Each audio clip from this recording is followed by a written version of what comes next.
ఒకప్పుడు ఒక సరస్సులో అనేక కప్పలు నివసించేవి. వాటికి ఎటువంటి నాయకత్వం లేకుండా స్వేచ్ఛగా జీవించేవి. కానీ కాలక్రమేణా ఆ స్వేచ్ఛ వాటికి విసుగు తెప్పించింది. అప్పుడు ఆ కప్పలు ఇలా ఆలోచించాయి. అదే వాటికి ఒక రాజు ఉంటే తమకు నియమాలు, నియంత్రణలు ఉంటాయి కదా అని అనుకున్నాయి. అందుకే కప్పలు దేవతల రాజుని ప్రార్థించాయి. అప్పుడు దేవుడు ప్రత్యక్షమయ్యాడు.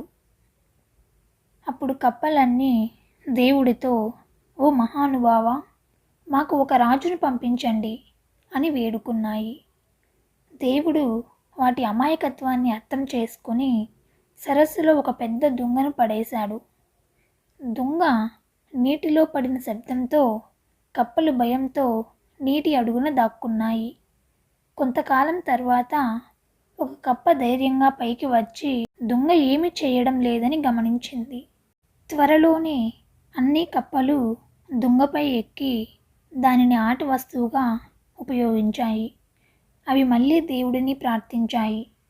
ఓ ప్రభు, ఈ రాజు మాకు పనికిరాడు, మాకు నిజమైన రాజును పంపించండి అని వేడుకున్నాయి. ఈసారి దేవుడు ఒక కొంగను పంపించాడు. కొంగ సరస్సులోకి వచ్చి కప్పలను తినడం ప్రారంభించింది. భయంతో మిగిలిన కప్పలు దేవుడితో ఇలా అన్నాయి, దయచేసి ఈ క్రూరరాజు నుండి మమ్మల్ని రక్షించండి అని వేడుకున్నాయి.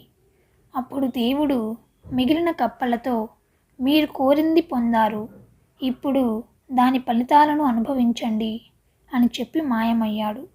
ఈ కథలోని నీతి ఏమిటంటే, మన పరిస్థితిని మెరుగుపరచలేమని నిశ్చయించుకునే ముందు మార్పు కోరడం ప్రమాదకరం.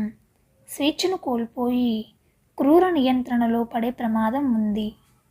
ఇలాంటి మరెన్నో ఆసక్తికరమైన కథల కోసం మన ఛానల్ ద్వారా నోటిఫికేషన్ పొందడానికి ఇప్పుడే మన ఛానల్ని లైక్ చేయండి, షేర్ చేయండి, కామెంట్ చేయండి అండ్ సబ్స్క్రైబ్ చేయండి. ఇలాగే మరొక సరికొత్త వీడియోతో మీ ముందుంటాను. అందరికీ ధన్యవాదాలు.